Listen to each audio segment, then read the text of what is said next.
Abran sus Biblias, por favor, en el segundo libro de Samuel, capítulo número 23. Libro segundo de Samuel, capítulo número 23. Y abra bien su Biblia o encienda su Biblia. Segundo libro de Samuel, capítulo número 23, versículo 1, dice: estas son las palabras postreras de David. Dijo David, hijo de Isaí, dijo aquel varón que fue levantado en alto, el ungido del Dios de Jacob, el dulce cantor de Israel. Dejemos ahí la lectura. Oremos. Padre que estás en los cielos, suplicamos que esta preciosa mañana hables a nuestra vida. Por favor, edifícanos, exhórtanos, redargúyenos, anímanos, fortalécenos, bendícenos, derrama sobre tus hijos bendición hasta que sobre y abunde, y que nuestras vidas sean fortalecidas y edificadas para la gloria de tu nombre. En Cristo Jesús. Amén. Puede sentarse. Gloria a Jesús. Y usted que está conectado con nosotros, présteme su atención. Diga conmigo, levantados en alto. Diga conmigo, levantados en alto. Lifting up. Aleluya. Levantados en alto. Hermanos amados, dice la palabra acá que estas son las últimas palabras de David.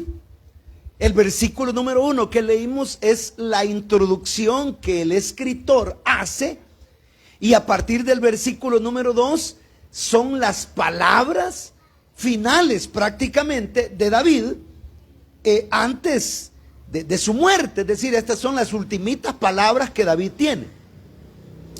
Pero hay una diferencia entre la apreciación del escritor y la apreciación de David mismo. El escritor está hablando de David y dice: estas son las últimas palabras de David, y lo describe, hace una presentación bien especial de David, diciendo: él es el hijo de Isaí, él es el varón que ha sido levantado en alto, el ungido del Dios de Jacob, el dulce cantor de Israel. O sea, le hace una presentación espectacular. Yo no sé si alguna vez a usted lo han presentado así como para hacerlo sentir grande, pero bueno, a mí no es por nada, ¿verdad? Pero ya he tenido experiencias en donde me presentan en algunos eventos, seminarios, conferencias o diferentes actos, y la persona que sirve de maestro de ceremonia dice: tenemos con nosotros al reverendo. Y yo digo: reverendo, reventado tal vez, ¿verdad? Y dice: tenemos al doctor, tenemos al maestro, al rabino, al no sé qué, al rabino sin barba, digo yo. Y entonces hacen una gran presentación y me leen un gran currículum de todo aquello que por la gracia y la misericordia de Dios el Señor nos ha permitido hacer. Que nosotros no hemos hecho nada, todo lo ha hecho el Señor. Pero a uno le hacen una gran presentación y la gente se le queda viendo a uno como que uno es grande, como que uno es la última Coca-Cola en el desierto, como que uno fuera la octava maravilla del mundo. Y ante eso, tal vez el maestro de ceremonia nos alaba, nos ensalza, nos pega un levantón. Pero nosotros en nuestro corazón, en nuestro sentir, en nuestra realidad muchas veces, o quizás en nuestra humildad o simplemente en nuestro reconocimiento, sabemos que todas esas, alabanzas, por así decirlo, o esos piropos, o esas frases que nos han levantado, en realidad son parte del protocolo, pero uno sabe que uno es un indio pelado. Y uno sabe que no somos perfectos. Y uno sabe que comete errores. Y mire, si de cometer errores se trata, aquí nos vamos a los penales, hermano. Por eso razón tuvo Jesús en el Nuevo Testamento, cuando habló de los fariseos y dijo que los fariseos colaban el mosquito, ¿pero qué? Se tragaban el camello. Y otra frase parecida es que es más fácil ver la pajita, ¿verdad? La paja en el ojo ajeno y criticar la paja del ojo ajeno, fijarse en los defectos de la otra persona, es fácil. Yo comentaba el día de ayer que a alguien, yo le dije, hágame un favor, y le di una hoja, así en blanco, ¿verdad? Y un bolígrafo. Escriba ahí, le digo, mis defectos. Bueno, y al ratito me dijo, hey, deme otra hoja. Y le di la otra hoja, y la llena, y después, deme otra hoja, no moleste, le digo. No, hombre, ahí toda una enciclopedia iba a escribir, ¿no? Ajá, porque para ver los defectos del otro es fácil. Si yo le pregunto aquí a cualquiera, sobre todo los que vivimos en familia, ¿verdad?, que cada uno le saque los defectos del otro, Dios mío, Dios me guarde, con Dios me libre. Si para ver los defectos de los demás somos campeonazos, ¿no? Y para poner el dedo en la llaga ajena somos pero doctos, eruditos, expertos. Pero David, a pesar de que el escritor le pega un gran levantón y dice, no hombre, este hombre es el dulce cantor de Israel, el hombre que Dios ha levantado, este es el hijo de Isaí, este es el rey elegido por Dios. Y bueno, a saber qué más le faltó, no sé qué más le faltó para la alabanza y tantas cosas bonitas que decía de él. Pero David sorprende, porque léame por favor ahí usted, en el versículo número 3, dice, el Dios de Israel ha dicho, me habló la roca de Israel, habrá un justo que gobierne. ¿Quiénes son los que gobiernan, hermano? Los reyes. ¿Y qué era David? Era un rey. ¿De quién estaba hablando? Del mismo. Y dice, ¿habrá un justo que gobierne entre los hombres? ¿Que gobierne en el temor de Dios? Será, dice, un justo, un rey justo, es aquel rey que gobierna, que vive, que camina en el temor de Dios, en otras palabras, en integridad. Y luego, hablando de esa silueta o de ese perfil de un rey justo, dice, verso 4, será como la luz de la mañana, como el resplandor del sol en una mañana sin nubes, como la lluvia que hace brotar la hierba de la tierra. Es decir, él hace un perfil del rey justo y dice, no, si hay un rey que es justo y que gobierna, ese hombre será productivo, será altamente bendecido, y comienza a decir frases a enaltecer y exaltar, al igual que el escritor lo hizo en el versículo 1 hablando de él. Pero lo que sorprende es el versículo número 5, que dice ahí, no es así mi casa para con Dios. Sin embargo, Él ha hecho pacto perpetuo conmigo, ordenando en todas las cosas, y será guardado, aunque todavía no haga Él florecer toda mi salvación y mi deseo. ¿Qué es lo que está diciendo? Lo que está diciendo, cuando Él dice, sin embargo, no es así mi casa, Él está diciendo, yo no merezco todas esas flores, no merezco todos esos, perdóneme la palabra, toda esa adulación, no merezco esa estima, ese reconocimiento. Yo de justo no tengo un pelo, yo he cometido errores terribles. O sea, David está reconociendo que no ha sido una blanca paloma. Las blancas palomas dicen amén, no hay ni una. Las ovejas negras, bueno, ahí sí. Ahí estamos las ovejas negras. Boigunda. ¿Ah? Estamos las ovejas negras. Cuando nosotros nos vemos a nosotros mismos, no hombre, dejamos que desear, hermano. y hemos fallado en todo sentido. Los esposos hemos arruinado, vituperado y pisoteado nuestros matrimonios. Los padres hemos violentado y sido injustos con nuestros hijos, los hemos exasperado y llevados al borde de crisis emocionales. Los jefes hemos pisoteado la dignidad de nuestros subalternos. Los pobres han puesto el grito en el cielo y han sido defraudadores de sus patronos. Es decir, que por donde quiera que uno la vea, uno es malo. Uno ha sido malo. Mal trabajador, mal padre, mal hijo, mal esposo. En el caso de las mujeres, malas esposas, malas madres, malas trabajadoras, malas hijas.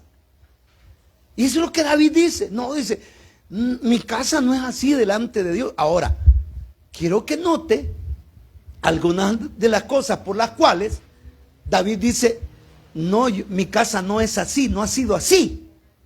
Acuérdense ustedes que capítulos atrás existe un fatídico capítulo número 11 de Segundo de Samuel, en el que David dice la palabra que manda a su general y a los soldados del ejército a que vayan y peleen contra el enemigo. Pero él, ¿dónde se quedó? En el palacio, como la tortilla tostada, ¿verdad? Dándose vuelta, ¡pah! ¡Pah! De un lado y de otro, hasta que la cama lo empujó porque ya no lo aguantaba. Se levantó y fue al terrado de su casa, solo para ver a quién, a Betsabé. Ya usted conoce la historia, no se la voy a contar con lujo de detalles, pero la codicia la manda a traer. Se convierte en su mujer, la deja embarazada, la mujer le manda el recado, mira, estoy embarazada, ella tenía marido, el marido era soldado del ejército, y David maquina una jugada maestra, y él dice, voy a mandar a traer al marido de esta allá en la guerra, que venga y que duerma con su mujer, y cuando ese niño nazca, él va a creer que es hijo de él, mire. Gol de Messi, el que le iba a meter. Pero el hombre era justo. Y el hombre llega a Jerusalén, no cohabita con su mujer. Él dice, ¿cómo es posible que todo el ejército peleando contra el enemigo, yo siendo soldado, cómo voy a cometer esa vileza de descender a mi casa y de estar con mi mujer cuando hay una guerra que salvar? No, el hombre era justo. Pero viene David, le da una carta y le dice, vaya, como no quisiste por las buenas, lo vamos a arreglar por las malas. Y en la carta le dice al general del ejército, mira, este fulano, mandalo en lo más recio de la batalla, aléjense de él para que los enemigos lo maten. Y así sucedió. Entonces, aunque Urías muere a manos de los enemigos, pero la muerte, el autor intelectual de la muerte de Urías, ¿quién fue? David. Entonces, dígame, uno que codició la mujer ajena, que ocultó o quiso ocultar un embarazo, uno que hizo una trampa, uno que prácticamente mató a su prójimo para ocultar su desgracia, su pecado. Dígame usted si es justo. No, no es justo. No, si ese hermano viniera y se metiera a nuestra iglesia, ¿qué le diríamos? No, usted no cabe aquí. No, hombre, usted tiene la vida hecha pedazos, usted es un desgraciado, usted es la abeja negra de la familia, usted es un cero a la izquierda, usted no sirve, usted no vale nada. ¿Y se lo merecía David? Posiblemente sí. Posiblemente se lo merecía. Pero viene el escritor y dice, porque eso es años atrás, capítulo número 11, y ahora ya estamos en el capítulo 23, ya cuando David está viejo, a punto de morir, y el escritor dice, estas son las últimas palabras de David, dijo aquel varón que fue levantado en alto.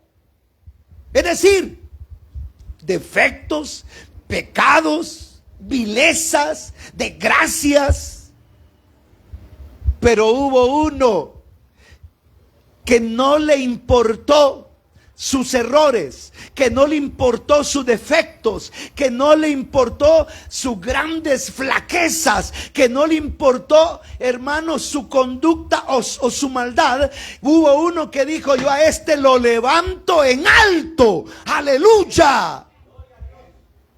Y fue Dios el que levantó a David y lo levantó en alto. Y aun y cuando David, no podemos negarlo y no podemos tapar el sol con un dedo, ni podemos tampoco obviar el relato bíblico. En la Biblia al Espíritu de Dios no le interesó ocultar el pecado, la debacle, la caída, el descuido de nadie, sino que aún la Biblia presenta a los grandes hombres de Dios. Y el libro de Hebreos, o el escritor a los Hebreos, en el capítulo 11 nos ofrece un listado que ha sido llamado los héroes de la fe. Pero eran tan héroes y a la vez tan humanos. Eran tan héroes y tan defectuosos. Eran tan héroes y tan, hermano, débiles, que eran hombres comunes y corrientes. Y Santiago lo comprende. Y Santiago tiene el cuidado y habla de Elías. Y dice: Elías. ¿Quién era Elías, hermano? Era un gran hombre de Dios, profeta de Jehová, que cuando Elías decía que descienda fuego del cielo, descendía, hermano. Cuando Elías decía que se cierre el cielo y que no llueva, no llovía. Y cuando Elías decía por su palabra va a llover, llovía. Y un Dios que respondía al clamor de Elías. O sea que Elías no era cosa sencilla. Era un gran hombre, era un gran siervo, era un gran profeta. Pero viene Santiago, cuando lo recuerda, dice: Elías, con todo y ser un gran hombre de Dios, siervo de Jehová, y haber estado en las alturas, también era hombre sujeto a pasiones semejantes a las nuestras. Es que en la Biblia no se describen los grandes héroes de la fe como arcángeles. No, usted puede ser santa mujer de Dios. Usted puede tener el temor de Dios en su corazón y el deseo de perseverar y de andar en la palabra y practicar, hermano, la gracia, la bondad, la justicia y tener frutos en el Espíritu. Usted puede que sea verdadero creyente, verdadero hijo de Dios, verdadera criatura o verdadera nueva criatura, nacido de nuevo para la gloria de Dios, pero eso no quita que seamos carne. Y por eso Pablo decía: ay, decía, miserable de mí, porque lo bueno que yo quiero hacer, no lo hago, y lo malo que yo detesto y que no quisiera, eso es lo que termino haciendo. Entonces decía Pablo: veo que con mi mente, en mi corazón, en mi alma, hay una ley que me motiva a adorar a Cristo, a glorificar a Cristo, a rendirme a Cristo, a servirle a Cristo, a vivir para Cristo. Solo Cristo y Cristo y Cristo. Aleluya, gloria al Señor. Pero veo que en mi cuerpo, esto es en mi carne, que está viciada por la vieja naturaleza. Veo que hay otra ley que me lleva al pecado, a la degradación. O sea, que un creyente cometa pecados no es cosa del otro mundo, hermano. Y oiga lo que dije, que un creyente cometa. Y ya que me metí en esta camisa de 11 varas, le voy a decir lo siguiente. Juan, en la primera epístola, usted la lee en su casa, él dice: el que ha nacido de Dios no peca. Así dice. El que ha nacido de Dios no puede pecar porque es nacido de Dios y la simiente de Dios está en él. Y vuelve a decir: y el que ha nacido de Dios no practica el pecado. Eso es lo que Juan dice. O sea, Juan lo que dice en primera instancia es que si usted se arrepintió, se doblegó, le pidió perdón a Dios, y le dijo: Señor, perdóname mis pecados.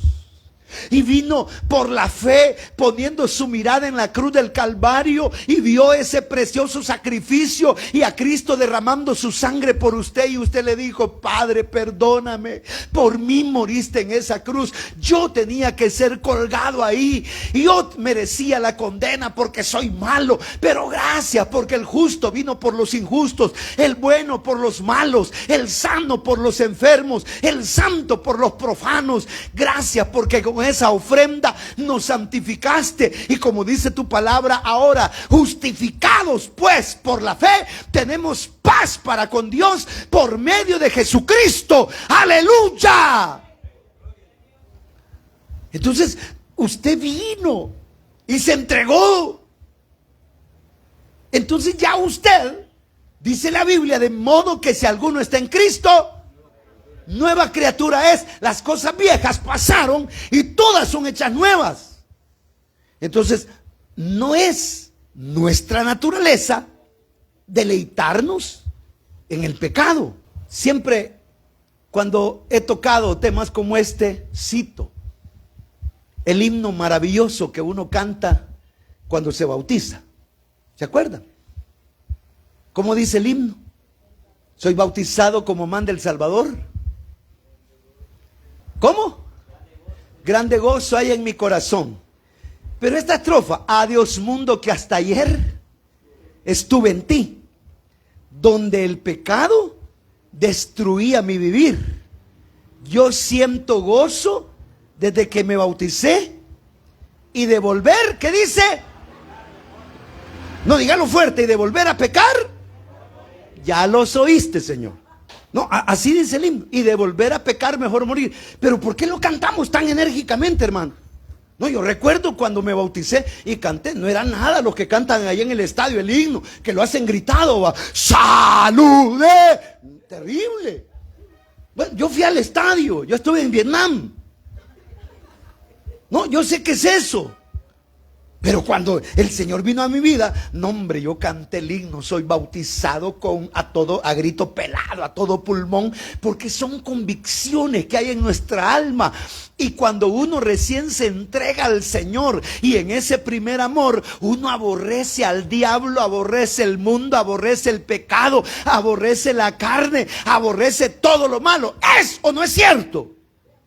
Ese es el primer amor. Ahora, si usted nunca aborreció el pecado, el mal, entonces revisemos, hermano. No vaya a ser que no es trigo, sino que es aquella otra cosa que parece trigo, pero no es trigo. ¿Cómo es que se llama? Sí, bueno, hasta el nombre se pueden, ¿verdad? Qué extraño. ¿Ah? No vaya a ser. Pero quiero creer y confesar en fe que nosotros verdaderamente hemos nacido de nuevo, y que por lo tanto aborrecemos el mundo. Pecar no queremos, devanarnos no queremos, delinquir no queremos, violentar las leyes de Dios no queremos. Ser enemigos de Dios no está en nuestra agenda. Sin embargo, pecamos. Y qué contradictorio, aparentemente, que Juan, en su primera carta, que dice: el que es nacido de Dios no peca, y no puede pecar porque la simiente de Dios está en él, y no practica el pecado porque el que practica el pecado es del diablo. De repente aparece en el capítulo 2 diciendo: hijitos, si alguno de ustedes ha pecado, abogado tenemos para con el Padre. Bueno, ¿cómo está la cosa? Acaba de decir que no podemos pecar, y ahora dice que si hemos pecado, abogado tenemos con el Padre. ¿Cómo está la cosa? Hay una diferencia entre los que practican el pecado. Practicar el pecado es tener una naturaleza totalmente caída, y pecar y sentirse tan bien en el mal como pez en el agua. Es nuestro hábitat, es nuestro medio ambiente, es nuestra naturaleza. Mientras más pecamos, nos sentimos más campeones, porque no nos ha amanecido la luz gloriosa de la salvación en Cristo. Pero el creyente, aun y cuando no practique el pecado, aun porque ya tiene su nueva naturaleza, con todo, todavía arrastramos la naturaleza caída. Y de repente si descuidamos la vida espiritual, porque es una lucha constante entre el viejo hombre y el nuevo hombre, entre la vieja naturaleza y la nueva naturaleza, por eso es que la Biblia dice que hay una lucha entre la carne y el espíritu. Los que siembran para el espíritu, del espíritu cosecharemos ¿qué? Bendición y vida eterna. Pero sembrar para la carne es corrupción y muerte. Y esa es la lucha del creyente, la carne, el espíritu, la carne. No, si yo sé, a veces ustedes han venido bien espirituales. Y cuando uno los saluda, uno siente que hay en ustedes unción, presencia, bendición de Dios. No, yo respeto esos momentos gloriosos donde usted ha andado en el Espíritu. Me consta y doy fe y testimonio de que usted de vez en cuando, no mucho, ¿verdad? Pero algunas veces usted sí ha andado en el Espíritu. Aleluya. Obediente, sumiso, espiritual, colaborador, entregado. No, si anda en el Espíritu. Pero también sé que algunos de repente traen un olor a chipustones de carne por todos lados. Rencorosos, envidiosos, altivos, rebeldes, pleitistas, lisonjeros, peleoneros, detractores, murmuradores. Sí, es horrible, hermano. O sea, es una lucha. Es una lucha. Pero ante esa lucha, ¿qué nos queda, hermano? Dígame usted, ¿qué nos queda? Reconocer. Reconocer. Y decir, no, la verdad es de que yo, como dice David en el verso 5, lea, no es así mi casa para con Dios. Es decir, ese perfil de gente justa, de gente brillante, de gente que tiene un porte de santidad y consagración. Él dice, no, mi casa no ha sido así. Y tenía razón, hermano. Le digo cómo era la casa de David. Vaya, en la casa de David, Amnón, hijo de David, violó a su media hermana Tamar. La viola. Un hijo de David a una hija de David. Entonces dígame si era bonita la casa de David. Y Tamar tenía un hermano llamado Absalón. Y Absalón dijo, esta Amnón me la paga. Voy a dejar que se apacigüe en las aguas. Y mire, este era mátalas callando. Y hizo como que nada había pasado, y enfrente de su tata, él saludaba a su hermano. Hey, ¿cómo estás, Amnón? Vengan esos 5, pa. Un gusto, que no sé. Entonces David creyó que las cosas estaban bien. Y de repente Absalón le dice, mira, papá, fíjate que voy a celebrar mi cumpleaños y yo quiero que vengas. Y él le dijo, mira, fíjate que no puedo. Ah, pues que venga Amnón. Ah, pues que vaya pues también. Y reúnanse los príncipes, los hijos de David. Pero ¿cuál era la trama? ¿Y qué sucedió al final?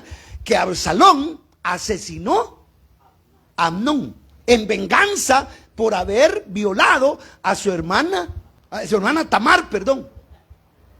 Ajá. A su hermana Tamar. Ahora, más adelante, o sea, ya había un violador en la familia de David, y ahora ya había un ¿qué? Un asesino.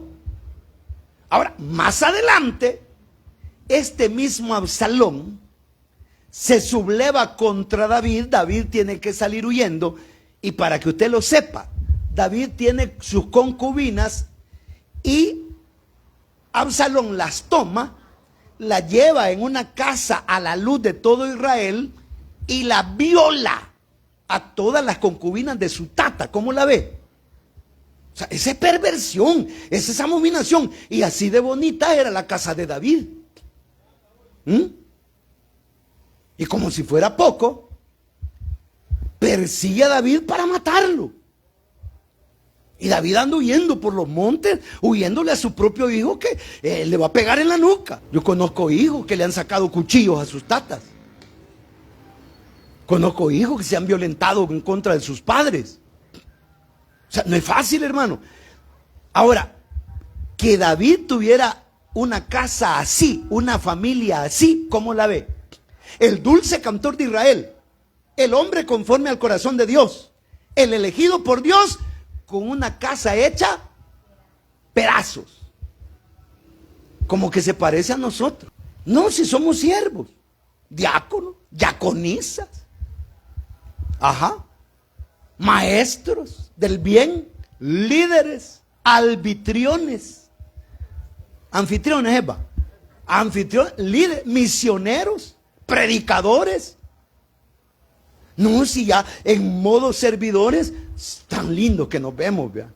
En las iglesias, yo he ido a iglesias donde impresiona ver los uniformes de los que están en el parqueo, de los que reciben en la puerta, de los que lo van a acomodar a uno. No, hombre, si uno dice, Dios mío, he entrado al tercer cielo, si aquí solo arcángeles hay.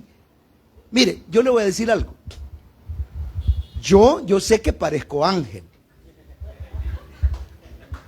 Yo sé que cuando usted me mira dice, wow, este es un gran ángel de Jehová.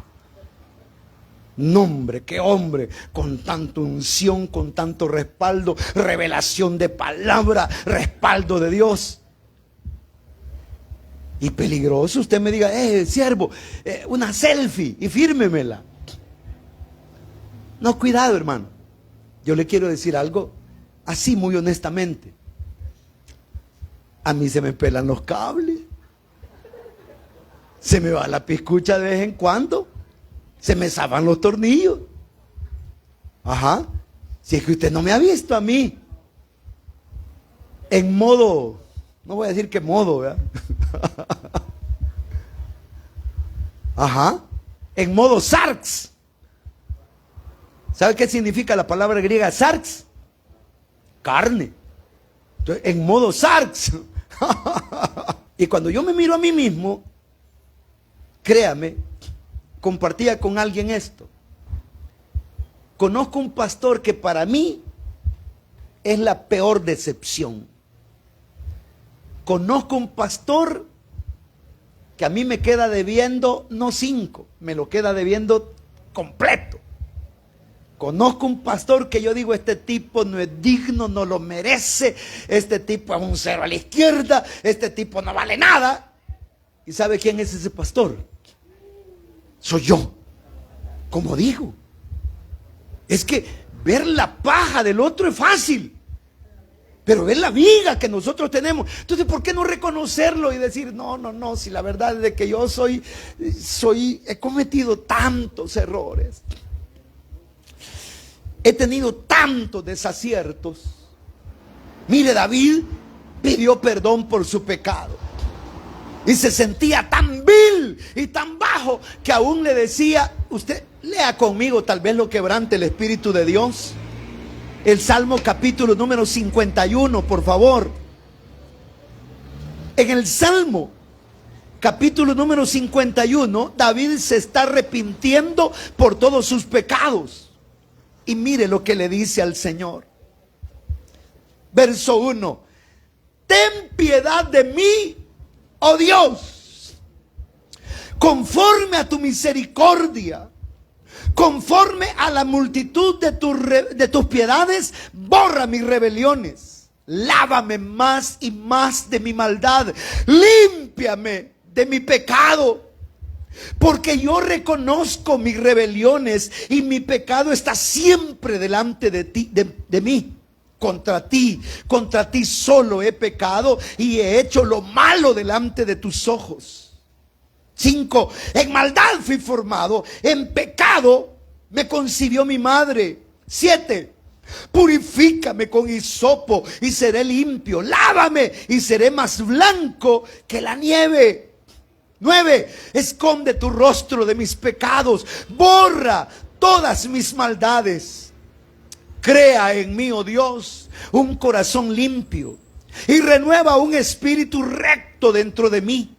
No me eches de delante de ti y no quites de mí tu Santo Espíritu. Vuélveme el gozo de tu salvación y espíritu noble me sustente.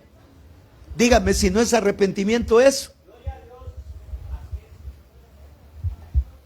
¿Sabe usted cuál es el pecado más grande que se lleva a la gente al infierno? ¿Sabe cuál es?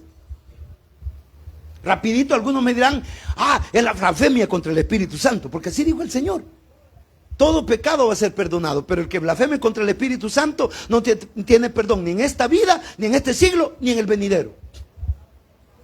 Pero en la práctica evangelística, ¿sabe cuáles son los pecados que van a llevar a la gente al infierno?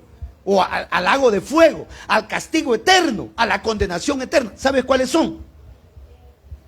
Y se lo voy a decir. El pecado que va a llevar a la condenación a miles y millones de personas es el pecado inconfeso.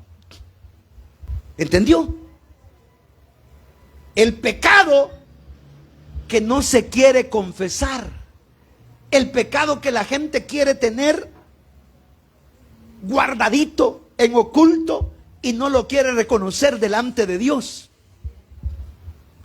Pero David, ese se desnudó y le dijo, sí, Señor, lávame, límpiame, perdóname, purifícame, lávame, Señor. ¿Y cómo termina esto?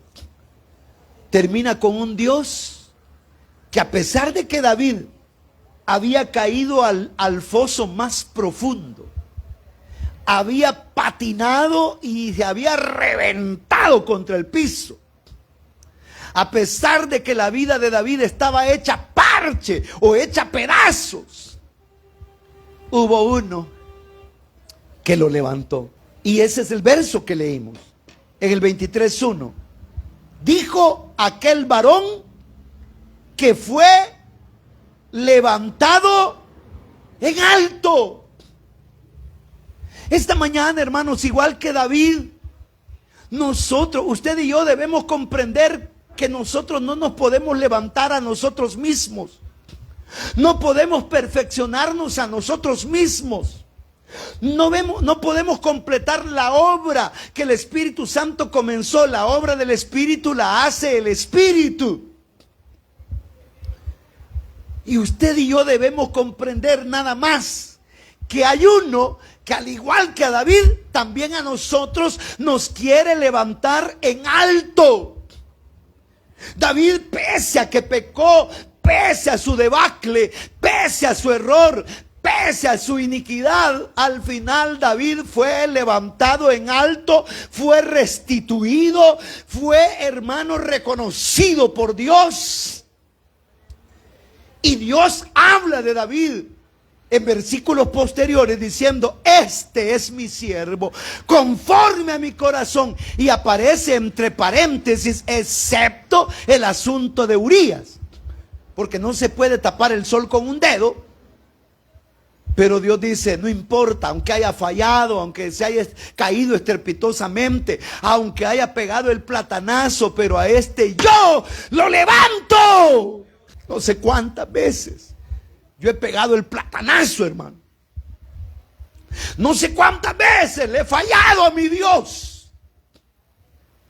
No sé cuántas veces me he sentido inmerecedor de su gracia, inmerecedor de su misericordia, inmerecedor de su perdón, inmerecedor de su amor. Pero lo único que sí sé es que si estoy de pie, si camino para adelante, si todavía tengo esperanza, si todavía logro ver el sol al final del túnel, si todavía, hermano, hay promesas que están abrigadas en mi corazón y en mi alma, es solamente por una cosa: es Dios el que me levanta. Es Dios el que nos ha levantado. Somos levantados por Dios. Esta es una buena mañana para sacudirse las debilidades. Es una buena mañana para confesar pecados. Es una buena mañana para decir: Señor, ya entendí. Aquí lo único que me puede levantar eres tú. Tú eres el que me levanta. Levantados en alto. ¿Por quién? Por Dios. Dios. La Biblia dice que Jehová alza al pobre del muladar y lo hace sentar con príncipes. Hay un himno que a mí no me gusta cantarlo. Y cuando me gusta le cambio la letra. Y digo: una llaga podrida era tu vida. Así me gusta cantarlo a mí. Pero en realidad, de ahí venimos, hermano. Si llagas podrida. ¿Ya ha visto una llaga podrida, hermano? Fétida, purulenta, chancomida. Eso éramos. Pero el Señor nos levantó. Jesús me levantó. Me levantó, me levantó. El Señor me levantó, me levantó, me levantó. Dígalo. Jesús me levantó. Y cuando Jesús levanta, lo levanta uno, ¿cómo dice ahí? En alto. Saque pecho. Y ergue el cuello. Salte como becerros de gozo. Porque Jesús nos levanta. Hemos sido levantados en alto. Hemos sido justificados por el Señor. Ahora cuando oramos, nuestra oración trasciende y rompe barreras y llega a la misma presencia de Dios. Y Dios se place en hacer espacio para escuchar nuestra oración. Hemos sido levantados en alto. Sacúdase la amenaza del diablo, la treta y la maquinación del diablo que quiere hacerlo sentir que no vale nada, que usted nunca va a ser levantado, que usted solo sirve de tropiezo, que usted es cizaña, que usted no sirve. ¡No! Jesús me levanta. Él nos ha levantado en alto. Podemos aferrarnos a esa palabra, podemos aferrarnos a la gracia del Señor, a esa misericordia de Dios y confesar que hemos sido levantados en alto. Los que han sido levantados en alto, háganme un favor, pónganse de pie. Los que han sido, si usted siente que no ha sido levantado en alto, ahí quédese y húndase más.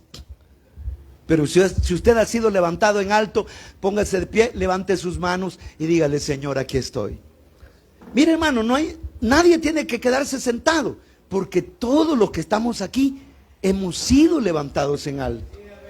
Algunos no lo sabemos, pero ya en su misericordia y en su amor, el proyecto de Dios es a favor de nosotros y Dios nos ha levantado en alto. Dígale: Señor, gracias por levantarme en alto.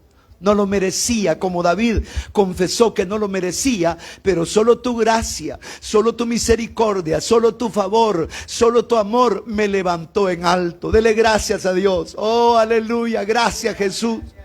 Gracias por levantarnos, gracias por levantarnos. Hágame un favor, iglesia. Yo sé que nosotros somos congregación de sacerdotes en Cristo. Hágame un favor, busque a su hermano, póngale la mano en el hombro y dígale: siervo de Dios, Dios te ha levantado en alto. Ore por ese hombre, ore por esa mujer y dígale: Señor, muéstrale a mi hermano, muéstrale a mi hermana que has levantado en alto. En el nombre de Jesús, ore por su hermano. Busque a alguien ahí, póngale la mano en su hombro, ore por él y dígale: Señor, ayúdeme por favor, pastor, ahí también, por favor. Aquí también, hermano, por favor, acá. Brito, ahí mire. Armando, ahí también. Correcto, ahí está bien, ahí está bien. César, véngase por favor ahí. Ajá. Ore por él. Y dígale: Señor, gracias, que este varón comprenda que tú lo has levantado en alto. Busque a una hermana, usted también, hermana, busque a una hermana. Y dígale: Señor, permite que tu siervo, mi amado hermano, comprenda, tu sierva, mi amada hermana, comprenda que tú le has levantado en alto. Levanta en alto a mi hermana, que sienta las alturas de tu amor, las alturas de tu gracia, las alturas de tu misericordia, las alturas de tu proyecto en su vida. Que haya, Señor, una administración sobreterrena, que haya bendición sobre ella, sobre él, hasta que sobre y abunde. Padre, bendice y levante en alto. Aleluya.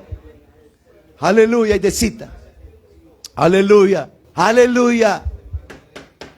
Aleluya. Aleluya. Bendito Cristo. Aleluya. Ore por su hermano. Ore por su hermano. Gracias Jesús, porque hay consuelo. Gracias, Señor, porque hay fortaleza. Gracias, Señor, porque hay bendición de lo alto. Gracias por ministrar a mi hermano. Gracias por ministrar a mi hermana. Gracias, Señor, aleluya. Levántanos, susténtanos, bendícenos, llénanos. Oh, en el nombre de Jesús. Gracias, Señor. Gracias, Señor. La amada iglesia, continuamos aquí orando. Usted que ha estado conectado con nosotros, le agradecemos, le felicitamos y le invitamos a estar con nosotros constantemente los días martes y jueves a las 6 de la tarde y domingo 9:30 de la mañana, todo en horario de Centroamérica. Que nuestro amado Jesús le bendiga.